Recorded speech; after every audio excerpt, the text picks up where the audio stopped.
Assalamualaikum teman aslam, jumpa lagi bersama saya Adim dan masih tetap membahas putar gangguan asam lambung GERD anxiety psoriasis.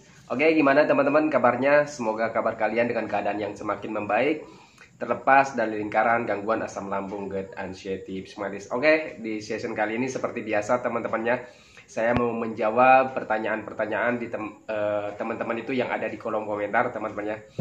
Pertanyaan sudah banyak teman-temannya, saya catatkan di sini, tapi mungkin karena waktunya terbatas, mungkin nanti hanya beberapa saja yang terjawab teman-temannya.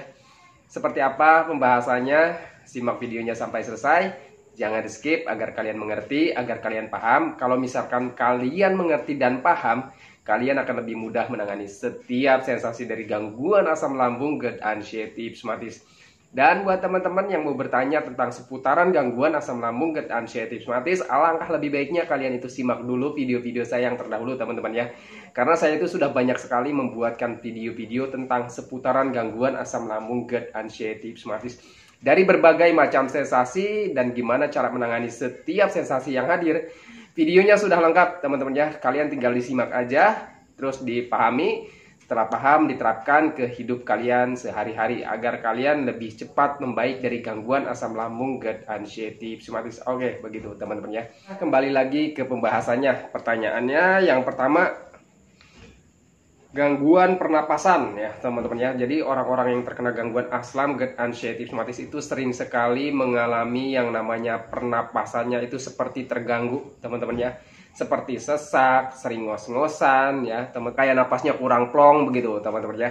Saya juga dulu pernah mengalaminya teman-teman ya. Sebenarnya ini pembahasan yang sensitif sih ya teman-teman ya, karena saya itu bukan dokter gitu teman-teman ya. Jadi ini hanya sekedar sepengalaman pribadi saya saja begitu ya. Saat mengalami gangguan asam lambung, GERD anxiety psoriasis, saya itu juga mengalami yang namanya napas itu seperti gak lancar gitu teman-teman ya, kurang plong, terus juga sering ngos-ngosan, sering sesak gitu teman-teman ya. Lalu di sini saya jelaskan itu apa penyebabnya gitu teman-teman ya. Sepengalaman saya itu penyebabnya yang pertama mungkin memang dari panas dalam teman-teman ya, karena orang yang terkena gangguan asam lambung, GERD anxiety psoriasis itu sering mengalami yang namanya panas dalam teman-teman ya. Panas dalam itu bisa mengganggu ke pernapasan, tetapi mengganggunya itu bukan berarti mengganggu menjadi terganggu gitu teman-temannya. Sebenarnya penapas kita itu sebenarnya baik-baik saja sebenarnya gitu teman-temannya. Untuk memastikan bahwa pernapasan kalian baik-baik saja, kalian itu bisa cek ke dokter ya teman-temannya. Kalau misalkan dikatakan oleh dokter itu pernapasannya baik-baik saja teman-teman ya, misalkan di bagian saluran pernapasan seperti paru gitu teman-teman ya.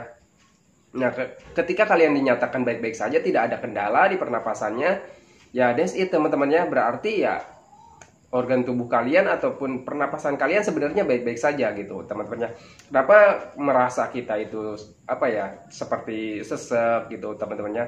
Itu mungkin karena memang respon tubuh kita, karena ketika mungkin ya teman-teman ya panas dalam gitu teman-teman ya. Terus ada apa ya, biasanya gitu teman-temannya, biasanya ada lendir ya di bagian tenggorokannya karena ada ruam gitu ya. Karena kalau misalkan kita panas dalam itu sering ada ruam di bagian tenggorokan dan di bagian hidung gitu teman-teman ya. Jadi biasanya ada lendirnya di bagian hidung, ada lendirnya di bagian tenggorokannya gitu teman-teman ya. Seperti kita itu seperti tersumbat gitu teman-teman ya. Sebenarnya ya bukan tersumbat sih teman-temannya, untuk di bagian tenggorokan itu nggak mungkin tersumbat gitu teman-temannya. Ya paling yang tersumbatnya itu di bagian hidung gitu ya. Itu yang mempengaruhi pernapasan kita teman-temannya.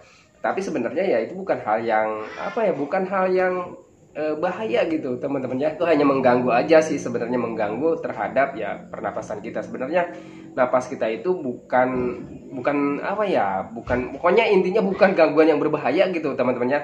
Sepengalaman saya itu hanya dampak ataupun efek panas dalam ya. Biasanya orang panas dalam itu biasanya seperti itu ya. Sepengalaman saya saat terkena gangguan asam lambung, GERD anxiety itu seperti itu teman-teman ya.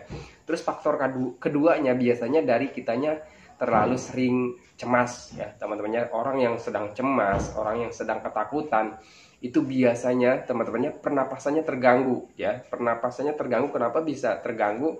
Karena tubuh kitanya itu selalu waspada teman-temannya. Kita itu selalu merasa takut gitu ya, terlalu merasa cemas. Coba teman-teman flashback ya ke kalian dulu sebelum terkena gangguan asam lambung, GERD anxiety. Apakah kalian pernah mengalami yang namanya ketakutan, kecemasan? Nah, ketika kita takut ya, orang yang takut, orang yang cemas itu biasanya mengganggu kepernapasan. Biasanya napasnya itu ngos-ngosan gitu teman-temannya. Nah, itu adalah efek dari kitanya sering takut, sering cemas. Sepengalaman saya itu waktu menangani gangguan pernapasan seperti sering ngos-ngosan gitu teman-temannya, napas itu kurang plong, itu waktu saya itu dulu itu ketika saya tangani kecemasannya gitu teman-teman, mencoba menenangkan diri, pikiran gitu teman-teman, hati, itu saya konsisten lakukan seperti itu, memahami apa yang terjadi gitu teman-teman ya. Ketika saya yang namanya cemasnya itu hilang, ketakutannya itu sudah mulai hilang teman-teman ya, itu pernapasan juga kembali normal seperti sekarang saat ini gitu teman-teman ya. Ya saya pernapasan sekarang ya walaupun ngomong panjang lebar ya biasa aja. Dulu sebelum terkena gangguan asam itu ngobrol sama teman cuma sebentar aja teman-teman ya, itu napasnya ngos-ngosan gitu teman-temannya, seperti intinya seperti kita itu punya penyakit bengek gitu teman-teman. Padahal itu bukan teman-temannya, itu sebenarnya memang yang pertama dari memang kitanya masih sering cemas ya, sering takut, sering panik gitu teman-temannya, itu mengganggu juga gitu teman-temannya. Terus juga yang keduanya mungkin kitanya ada panas dalam ya. Memang sebenarnya ketika orang yang terkena gangguan asam itu biasanya cenderung panas dalam teman-temannya, pengalaman saya seperti itu ya. Jadi penanganannya kalau misalkan dari panas dalam ya sering aja minum air hangatnya gitu teman-teman, jaga pola makannya, terus bantu juga meredakan panas dalamnya itu dengan makan buah pepaya ya, rebusan labu siam gitu teman-temannya. Terus juga kalau misalkan ada cincau gitu teman-temannya, itu bagus untuk membantu meredakan panas dalam. Tapi itu sebelum asam lambungnya itu belum stabil, belum normal, kalian itu akan terus mengalami seperti itu teman-temannya. Jadi jangan takut, jangan cemas, jangan panik teman-temannya. Dan kalau misalkan paniknya juga masih ada, cemasnya masih ada, itu kalian akan terus mengalami yang namanya napasnya kurang plong ataupun sering terengah-engah gitu teman-temannya. Karena ya karena penyebab utamanya itu belum tertangani gitu teman-temannya. Kalau misalkan penyebab utamanya sudah tertangani, ya nanti dampak-dampaknya itu akan hilang gitu teman-temannya. Pengalaman pribadi saya seperti itu. Karena kalau misalkan sebenarnya ini hal sensitif gitu teman-temannya, kalau misalkan dijelaskan secara rinci, saya itu bukan dokter, jadi takutnya nanti saya salah ngomong gitu teman-temannya. Oke ya, jadi pengalaman saya seperti itu gitu ya. Terus yang kedua, pertanyaan yang kedua itu muka pucat, terus kulit juga menjadi pucat gitu teman-temannya. Jadi orang-orang yang terkena gangguan asam lambung, GERD, anxiety, rheumatis itu selalu memperhatikan fisik teman-temannya. Pengalaman saya seperti itu. Saya itu sering bercermin gitu teman-temannya, pokoknya fisik saya itu selalu diperhatikan dari muka ya, mulut ya, terus mata gitu teman-temannya. Ketika saya bercermin terus melihat mata saya itu agak putihnya itu agak kekuningan teman-teman, terus kalau misalkan melihat muka itu pucat, itu pikiran udah terpeling kemana-mana teman-temannya, berpikirnya waduh ini jangan-jangan tandanya saya itu udah mau jangan-jangan separuh ya separuh nyawa saya itu sudah diangkat ataupun dicabut gitu teman-teman ya. Ini tanda-tandanya jangan-jangan saya itu umur saya itu sudah nggak panjang lagi. Selalu terpeling dan berpikir ke hal-hal seperti itu teman-temannya ketika saya terkena gangguan asam lambung, GERD, anxiety, rheumatis. Lalu penyebabnya apa dan penanganannya gimana? Untuk muka pucat ya, kulit juga menjadi kering ataupun pucat, pengalaman saya pribadi itu mungkin ya teman-teman karena kitanya itu terkena gangguan cerna ya. Sebenarnya memang seperti itu sih teman-teman ya. Logikanya ke sana ya. Kita itu sedang terkena gangguan cerna ya. Pencernaan kita itu mencernanya kurang maksimal, sedang error pencernaannya, sedang terganggu gitu teman-teman ya. Kita misalkan makan yang banyak protein, gizi, vitamin gitu teman-teman ya. Tetapi ketika pencernaan kitanya belum stabil, belum sembuh total, itu serapan nutrisi, vitamin, gizi, nilai kebaikan dari makanan yang kita konsumsi itu tidak diserap sempurna oleh tubuh kita ya, oleh pencernaan kita. Alhasil kebutuhan nutrisi, vitamin, gizi untuk seluruh tubuh kita, anggota tubuh kita teman-teman ya, itu tidak teraliri dan tidak mendapatkan yang semestinya gitu teman-teman. Misalkan seharusnya kulit ya memerlukan vitamin, gizi gitu teman-teman ya, 100% ya, supaya kelembapannya terjaga ya teman-teman ya, warnanya terjaga gitu teman-teman ya. Nah ketika dapatnya itu cuma 50% gitu ataupun 20%, ya otomatis teman-teman ya yang harusnya 100% ya dapatnya cuma 20%, berarti kurang gitu teman-temannya. Alhasil ya fungsinya terganggu gitu teman-temannya. Fungsinya itu terganggu, yang harusnya kulitnya cerah gitu teman-temannya, jadi agak pudar warnanya gitu teman-temannya. Logikanya ke sana aja gitu teman-temannya. Sepengalaman pribadi saya sih seperti itu teman-temannya. Ketika kita sudah mencukupi nutrisi vitamin gizi dan stresnya juga sudah terkelola, untuk kebutuhan nutrisi vitamin gizi untuk tubuh kita itu semuanya teraliri sempurna, ya normal lagi gitu teman-teman ya. Pengalaman pribadi saya seperti itu. Terus yang keduanya, kalau misalkan kulit kita itu sering pucat ya teman-temannya, terus muka pucat gitu, kulit pucat, terus mata juga pucat gitu teman-temannya. Penyebab yang keduanya mungkin kita itu jarang keluar rumah ya teman-temannya, jarang bergerak, jarang kena sinar matahari. Itu sangat berpengaruh juga teman-teman ya. Karena sepengalaman saya, saat terkena gangguan asam lambung GERD Ulcerative Schwannitis itu seringnya itu cuma rebahan, tiduran gitu teman-temannya, di dalam ruangan, di dalam rumah, nonton-nonton HP gitu teman-temannya, nonton TV. Jadi kegiatan sehari-hari saya dulu itu seperti itu gitu teman-temannya. Nah, coba kalian flashback ya, coba kalian ingat-ingat, apakah kalian saat ini sudah melakukan aktivitasnya, sudah berjemur, sudah jalan-jalan, sudah melakukan olahraga ringan gitu teman-temannya.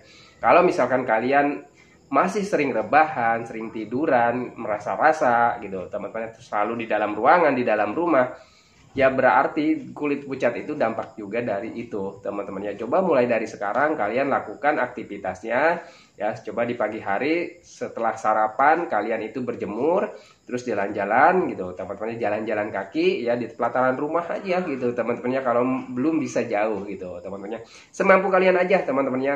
Mampunya 2 menit ya silahkan 2 menit, mampunya 1 menit silahkan 1 menit gitu teman-teman ya.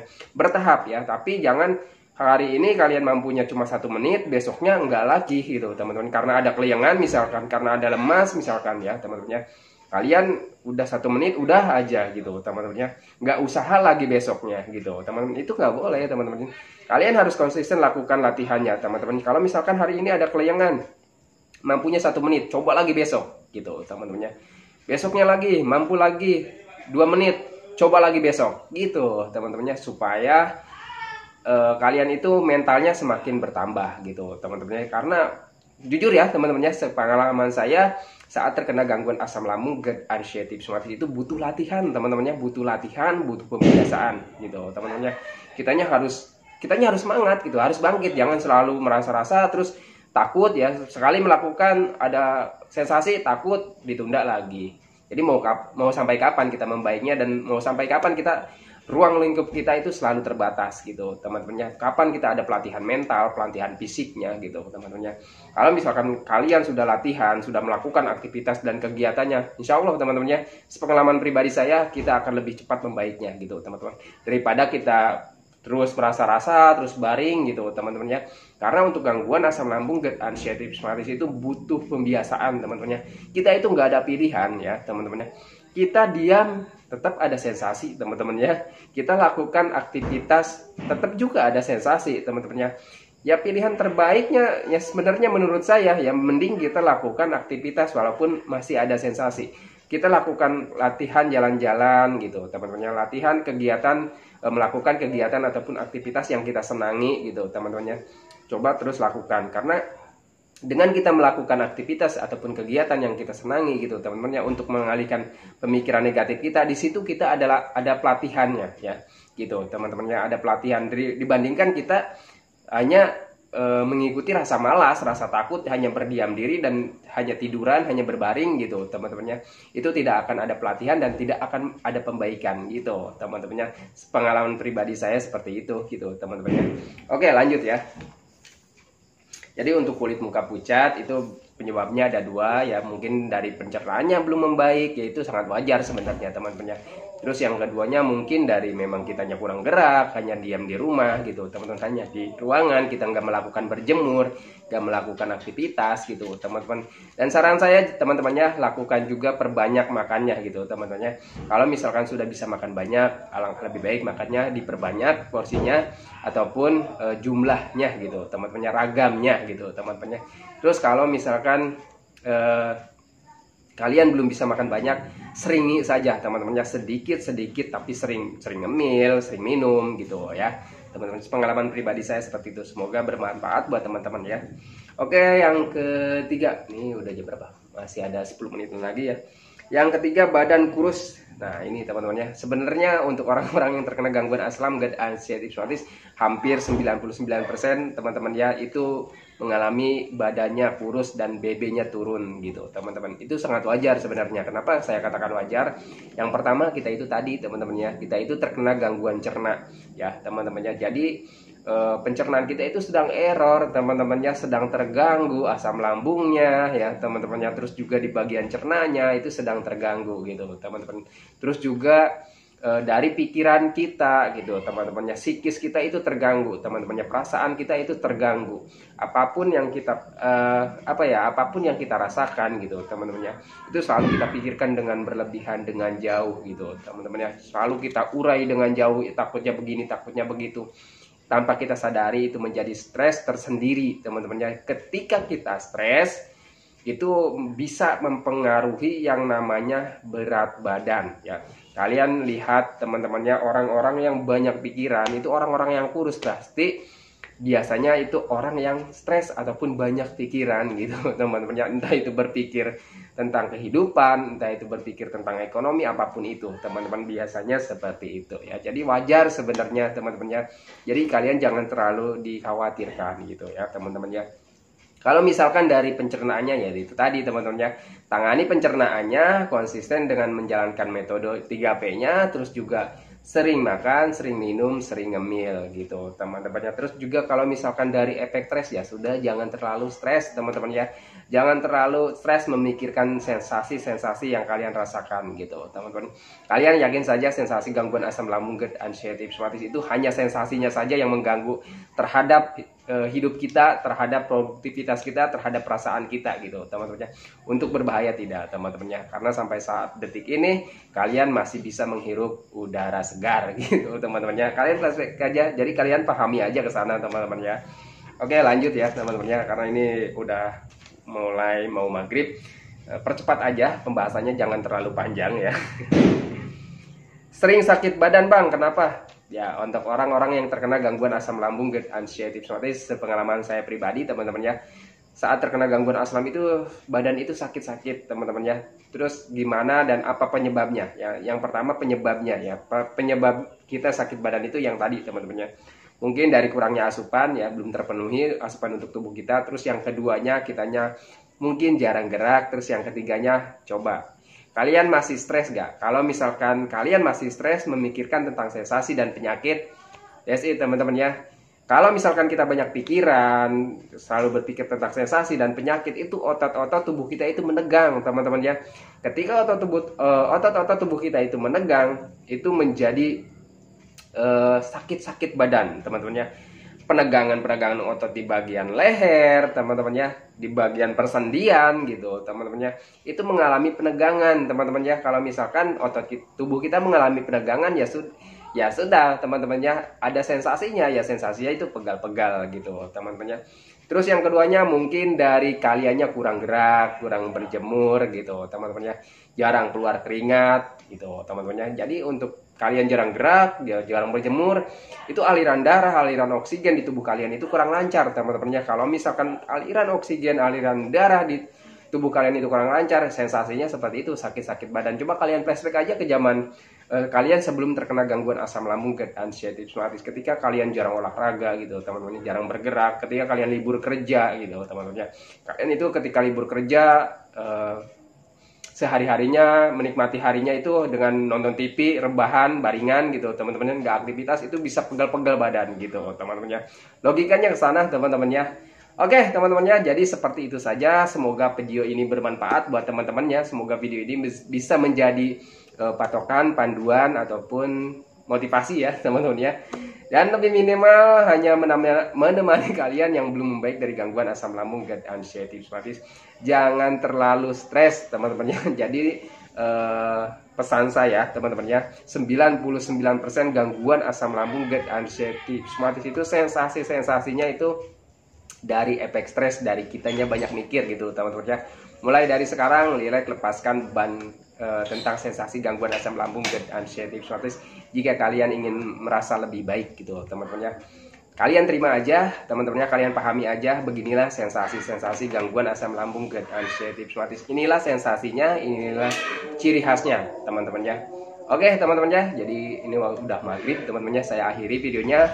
Tapi sebelum saya akhiri videonya, saya doakan buat teman-teman yang terkena gangguan asam lambung GERD anxiety somatis, semoga kalian itu cepat membaik, teman-teman ya, cepat sembuh lagi, cepat kembali lagi keadaan kalian yang dulu, teman-teman ya, entah itu dari emosinya, keceriaannya, kebahagiaannya, pokoknya hari-hari kalian yang berwarna itu semoga cepat kembali lagi, teman-teman ya, karena saya yakin kalian sangat merindukan hari-hari kalian yang berbahagia itu, teman-teman ya. Dan jangan lupa teman-teman doakan juga saya agar saya itu tetap sehat, tetap kuat, tetap ceria, agar tetap bisa menemani kalian yang belum membaik dari gangguan asam lambung GERD anxiety somatis. Oke teman-teman, saya akhiri videonya. Assalamualaikum warahmatullahi wabarakatuh.